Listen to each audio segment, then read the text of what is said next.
Today, we have a very special human joining us. Our guest today is AJ Wyn, a head of marketing and a self-published romance author. She is living proof that you can balance a career in the corporate world with a life of creative passion. AJ is going to show us how she uses her marketing skills to get her own books noticed as she shares insights on how to stand out without getting eaten. Welcome to the corporate world. Welcome to the corporate world. Welcome to the corporate zombie survival show. With your still living host, Nicholas Tana. Welcome to the Corporate Zombie Survival Podcast. I would love for you to do a quick introduction of yourself, Angie, and tell folks who you are. Yeah, so my name's Angie. I work in engineering marketing by day and am a romance author at night. I've worked in marketing for almost 20 years. I've got a BA in journalism, an MBA, and while I've written over a dozen novels, I've only recently started to publish them under my pen name, AJ Wyn. I've got 2 books out so far, including The Other Side, which is a dark academia mystery romance. All of my books are mystery romance. And I'm going to be publishing my 3rd book in November, which is a holiday novella. So I'm really excited about that.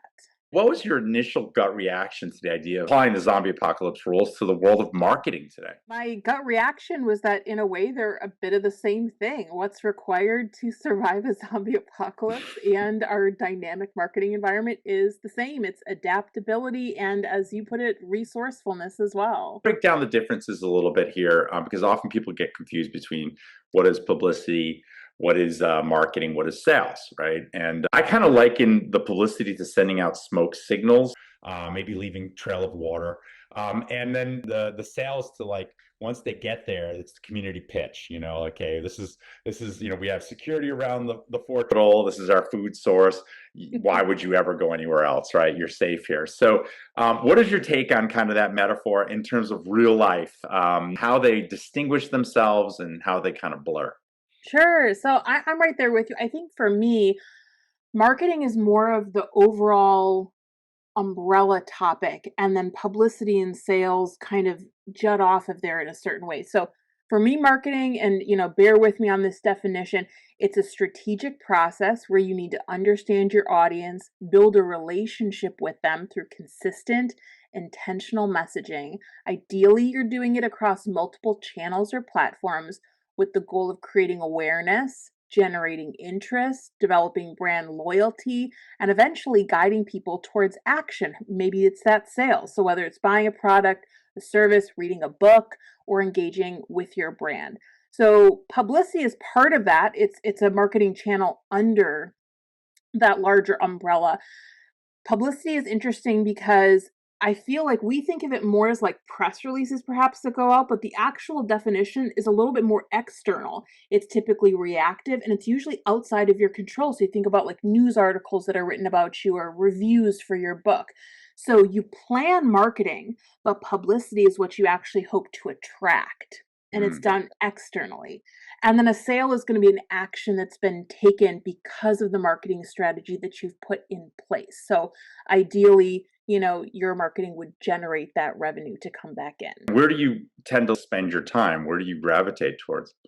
Well, I think understanding the definitions, the better you understand them and the more you understand marketing in general and kind of all the different pieces that fall underneath, and again, it's changing on a daily basis, the better you're going to be able to understand how to leverage those strategic channels, because not everyone might be right for you. And that leads kind of into, the next part of your question is deciding what's right for you, is really figuring out what makes sense for your brand, where is your audience, and also where do you want to be spending your time, because there's a million different things you could be doing, but you might be a jack of all trades, but a master of none. But I think there's a big pressure now to sort of blur those lines and to be a jack of all trades. Do you find that also hitting you, not only personally as an author, but where I would imagine to some extent you have to be that, but also in business? Absolutely. I think the way that I combat it, and I've actually talked to you a little bit about this before, is that if you develop a single piece of original content, maybe it's a blog, maybe it's a book, it can be large or small, leveraging that across all the different platforms versus creating new things simultaneously, you're just going to burn yourself out. But if you're able to develop high quality content, then you can use it on all those different platforms, and then it's really just reusing the same thing and kind of slightly repackaging it. So maybe you put it into a video form for TikTok, or you have a cute graphic for LinkedIn or for Instagram, and then it all leads back to that original blog or to your newsletter. Yeah, that makes sense. Like even taking an Instagram post, for example, especially where you put it or what hashtags you Yeah. use. But then at the same time, the image itself is a piece of marketing. It's stylizing your brand or what you want to portray. But then it could also have a link to a point of sale. One post could potentially apply all three of those sales principles. You want to be working smarter and not harder. And it's a great place to start.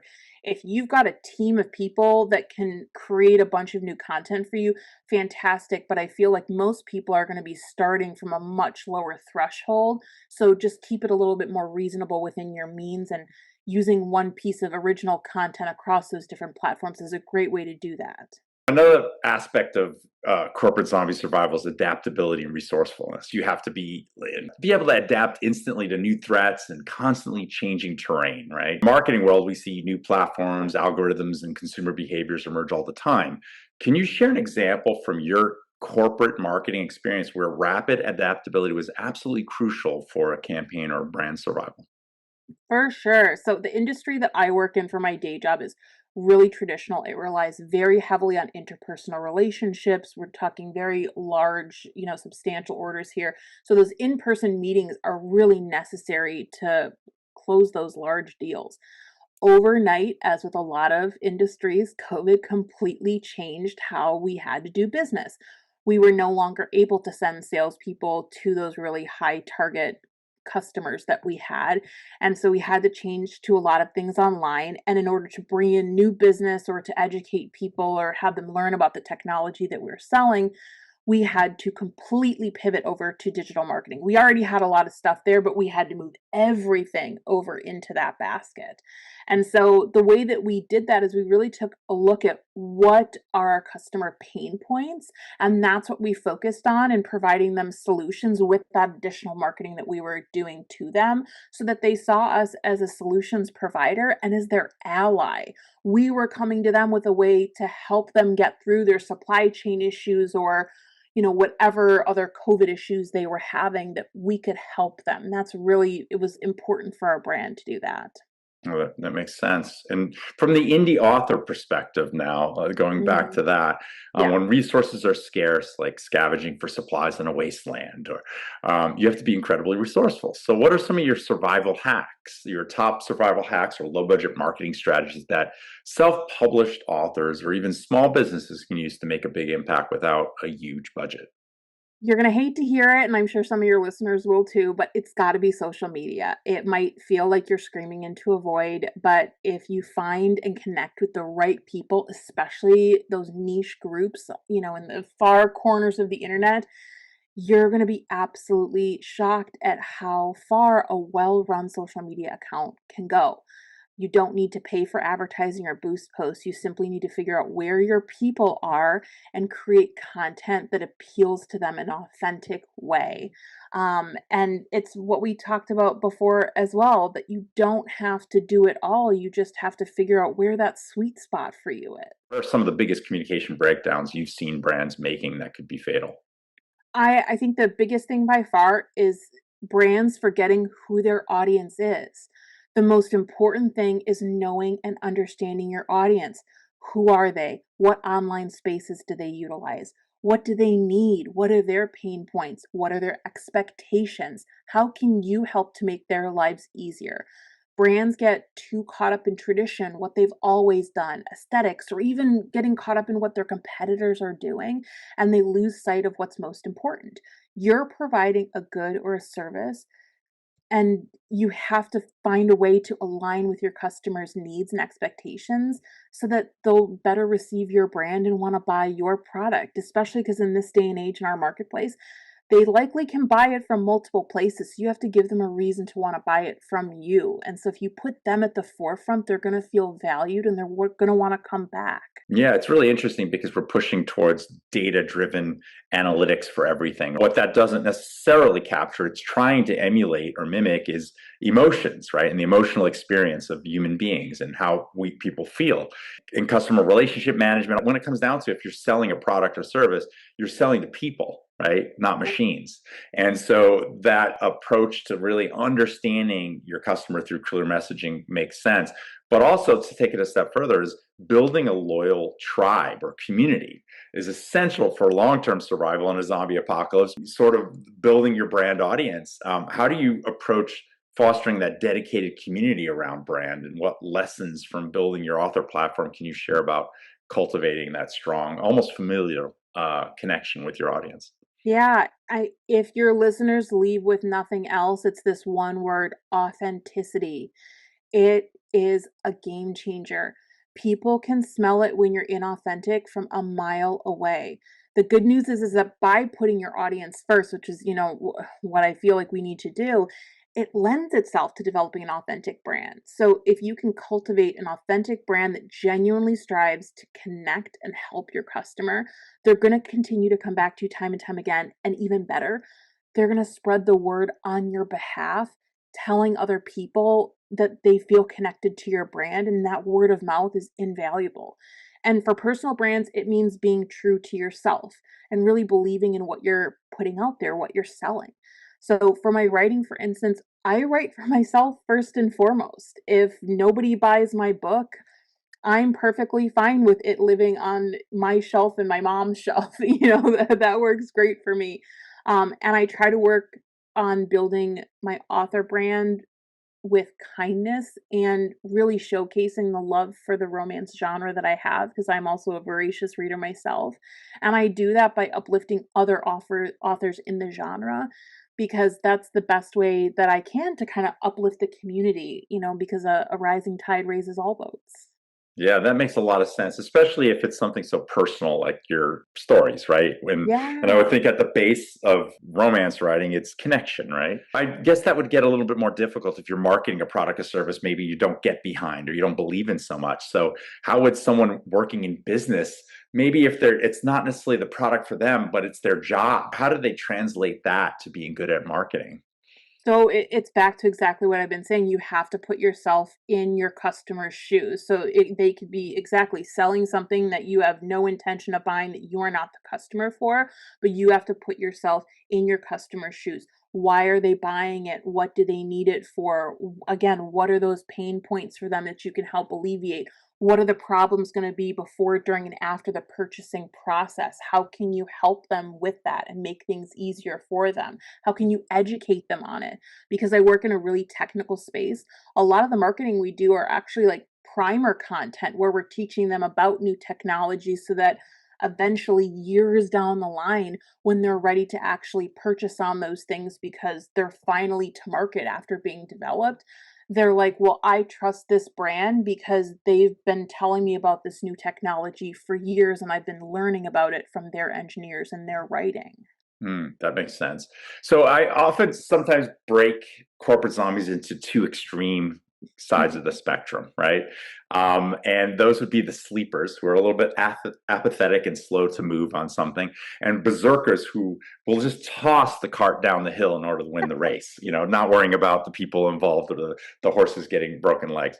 Yeah. How are people maybe too slow to market products and services, relying on outdated models? And how are others possibly moving too fast, if there's such a thing? Oh, I see it all the time in both the corporate and the publishing world. So it's what I kind of mentioned previously, that you have a lot of businesses where they're super traditional, or they've been around for a really long time, and they're just always relying on what's been done before, and they don't want to deviate from that. And it can be an absolute death knell, especially with how quickly the market's moving now. And also, as newer generations are coming in with more buying power, their preferences are changing. So the engineers that, my company used to market to 20 years ago, the way that we market to newer engineers is completely different. And so you really have to be aware of that. And then for those berserkers, that's an issue as well, because you want to avoid chasing trends without a strategy. You have to make sure that if you're going to be chasing trends, that it aligns with your brand voice and your values before jumping in. So, for example, at work, our engineers, they aren't on TikTok. Like, yes, they might have a personal account, or, maybe they follow one or two that, talks about stuff. But if they want to learn about products, they're not going to go to TikTok. They're going to go to other professional spaces for it. And so there's no reason for me and my company to jump all on the TikTok bandwagon, because that's not where our customers are, just because it's a very popular platform for other businesses where it works wonders for them. So you really need to think critically about what you're doing and make sure that, again, you're working smarter and not harder. No, that makes total sense. So to wrap up our marketing in an apocalypse discussion, if you could give businesses or indie creators just one essential go bag marketing principle, one thing they absolutely need ready for any unexpected market challenge, what would it be and why? So I kind of referenced it before. Keep an open mind. Our world is changing so quickly. And even if you're poised and ready for that change, it's really important to be open to new ideas and open to adapting rather than getting stuck in what you know right now or how things have always been. And that's exactly when the zombies get you, when you stand still. So just be constantly observing and keep an open mind to new opportunities. That's great. This has been fantastic. For listeners who want to connect with you or learn more about your work, where's the best place for them to find you online? Yeah, you can follow me online at AJ Wyn Writes on Instagram or Threads, or you can subscribe to my newsletter on my website, ajwyn.com, and that's Wyn with 2 N's. Wonderful. And before we let you go, I wanted to see if you'd have time for what I'd like to call the zombie survival challenge. And so basically, how it works is it's a little bit of a fun timing game. I'll give you 10 seconds to name to answer my question. Okay. And if you get it, great. If you don't, we'll all be sitting, waiting, hoping you do, and scared if you don't. But nothing's really going to happen to you. But let's just imagine the zombies are coming to get you. So I'm going to set a timer, ask you the question, and we'll see how you do. Are you game? Okay, let's do it. Okay. All right. And before I start go, I'm going to ask you for 3 corporate buzzwords, specifically around marketing, if you can. And go. Synergy, solutions, and channels? I don't know. Woo! All right. Well, I think you just made it with 1 second to spare. Like the third one. I don't know. No zombies for today. I can't promise for tomorrow. Thanks again for joining. I really appreciate it, and look forward to reading and learning more about you in the weeks and months to come. Awesome. Thanks so much for having me. And yeah, stay clear of those zombies. They'll get you.